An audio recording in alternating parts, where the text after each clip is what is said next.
Kita ketemu lagi dalam Cerita Mogan. Kali ini kita akan membahas tuntas tentang malaikat dan apa malaikat tersebut. Maka ada beberapa pertanyaan yang diajukan 1, 2, 3, 4, 5, 6 pertanyaan dulu yang mau kita bahas dalam kupas tuntas tentang malaikat. Yang pertama, apakah manusia dapat menjadi malaikat setelah mati? Siapa dan apa malaikat itu? Bagaimana awal dari malaikat terbentuk? Berapa sih jumlah malaikat, Romo? Apakah malaikat mempunyai tubuh? Dan bagaimana rupa dari malaikat? Kita bahas sebentar lagi tentang malaikat ini. Teman-teman, pertanyaan pertama, apakah manusia dapat menjadi malaikat setelah mati? Ini pertanyaannya menjadi pertanyaan menarik, tapi juga mengapa dipertanyakan ya? Manusia, malaikat. Nah, jawabannya tidak. Apakah manusia dapat menjadi malaikat setelah mati? Jawabnya tidak. Malaikat tidak memuja manusia biasa. Menjelaskan bahwa malaikat tidak menikah atau mempunyai anak seperti kita, manusia biasa. Dan juga dalam kitab Ibrani dikatakan pada saat kita sampai di Yerusalem surgawi, kita akan dipertemukan dengan beribu-ribu malaikat dan roh-roh orang benar yang telah disempurnakan. Dua kelompok yang terpisah. Maka malaikat adalah teman atau sahabat, bukan berasal dari keturunan nenek moyang kita. Lukas 20:34-36. Kita disebut anak manusia, tetapi malaikat tidak pernah disebut anak malaikat. Maka jawabannya, apakah manusia dapat menjadi malaikat setelah mati? Jawabannya tidak. Yang kedua, siapa dan apa malaikat itu? Kata malaikat itu sebenarnya berasal dari bahasa Yunani, angelos, yang berarti pembawa pesan. Kata Ibrani yang sama juga malak, mempunyai arti yang juga sama. Maka kadangkala Alkitab menggunakan kata ini untuk sebutan kepada seseorang. Misalnya, seorang biasa yang membawa pesan, juga nabi-nabi, imam, pemimpin gereja. Nah itu, kata ini dipakai untuk sebutan seseorang. Terkadang kata ini juga menggambarkan sesuatu atau kejadian sebagai pembawa pesan. Misalnya kita lihat dalam kejadian tiang awan atau wabah atau juga penyakit. Nah itu, siapa dan apa malaikat tersebut. Nah, tapi biasanya kata ini menggambarkan sekelompok roh yang telah Tuhan ciptakan, termasuk malaikat baik dan jahat, dan beberapa kategori khusus seperti cherubim, seraphim, dan archangel. Kata malaikat disebut paling tidak itu 108 kali dalam perjanjian lama dan 165 kali dalam perjanjian baru. Dan ada banyak sekali informasi di kitab suci kita untuk membangun dasar pengetahuan kita mengenai makhluk malaikat ini. Yang ketiga, bagaimana awal malaikat? Teman-teman, kitab suci itu berbicara mengenai penciptaan malaikat. Oleh sebab itu jelas sekali bahwa mereka tidak diciptakan pada awal keabadian. Datang begini. Dan yang ada di bumi yang kelihatan dan juga tak kelihatan, baik singgasana maupun kerajaan, baik pemerintah maupun penguasa, segala sesuatu diciptakan oleh Dia dan untuk Dia. Ia ada terlebih dahulu dari segala sesuatu, dan segala sesuatu ada di dalam Dia.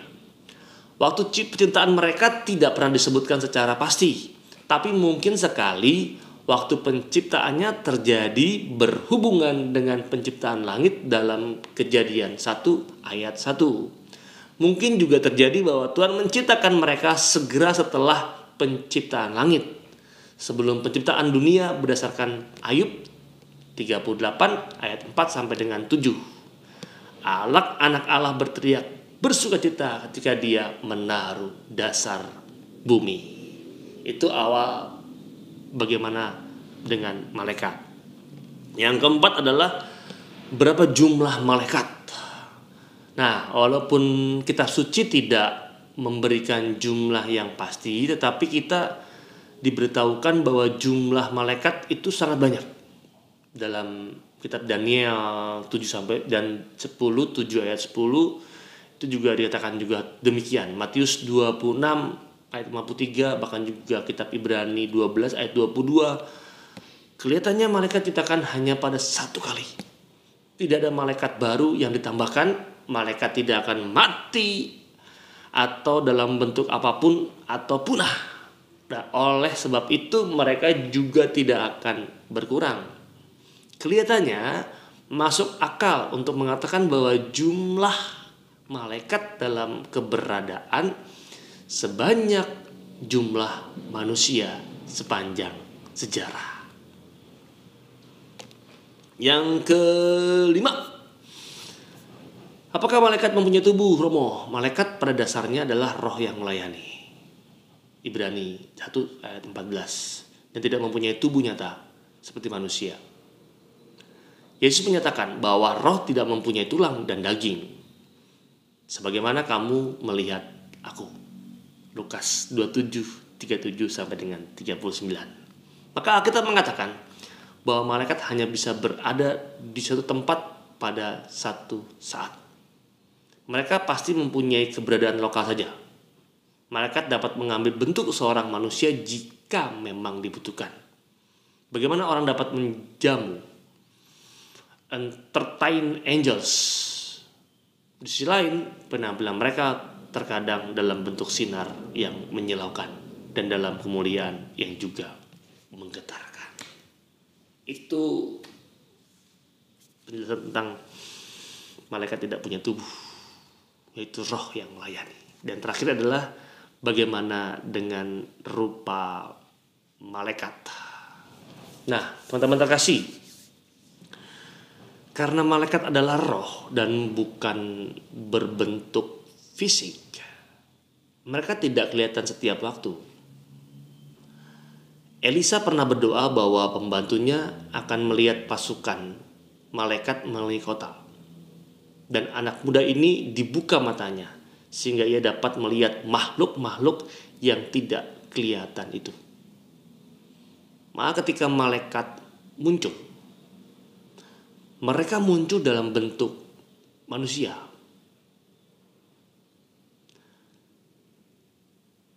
Abraham menyambut 3 tamu malaikat yang muncul sebagai pelancong biasa. Dan di bab berikutnya, 2 malaikat pergi ke Sodom, di mana mereka dianggap hanya sebagai pengunjung biasa. Tidak melupakan ayat yang diperdebatkan dalam Zakaria, malaikat selalu muncul dalam bentuk pria daripada wanita. Markus 16 ayat 5. Terkadang malaikat muncul dalam perlengkapan yang tidak biasa. Daniel contohnya, itu melihat seorang malaikat dengan tangan dan kakinya berkilau seperti tembaga dan dengan batu berharga dan juga wajah seperti kilat. Malaikat yang menggulingkan batu kuburan Kristus muncul dengan sinar juga yang menyilaukan. Kitab Wahyu menggambarkan beberapa makhluk luar biasa yang mungkin adalah bentuk lain dalam malaikat.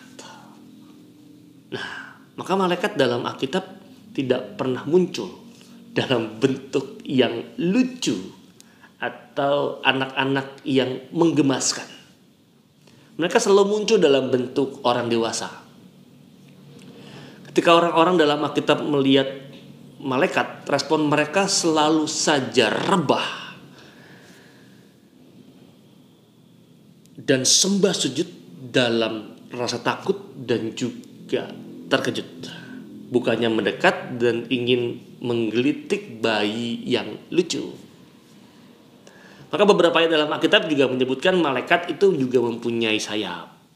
Keren ya. Ayat lainnya berbicara mengenai malaikat terbang. Dan kita beranggapan bahwa sayap digunakan untuk penerbangan itu. Bagaimanapun juga, kita bisa beranggapan bahwa malaikat dapat terbang kemana saja tanpa tergantung dari sayapnya. Maka kebanyakan referensi dari Alkitab kita menyebutkan mengenai sayap dan juga jelas mengatakan bahwa tidak ada sayap yang kelihatan. Nah, maka ini beberapa penjelasan tentang malaikat yang bisa kita pelajari dalam Alkitab. Semoga menambah referensi dan kekayaan pengetahuan Gereja Katolik, pengetahuan iman Anda dalam Gereja Katolik, dan semoga bermanfaat untuk Anda, tidak membuat Anda pusing tetapi semakin membuat Anda lebih termotivasi untuk mengenal kekayaan atau harta rohani Gereja Katolik. Ketemu lagi dalam Cerita Mogan yang berikutnya. Saya Romo Gandhi, salam.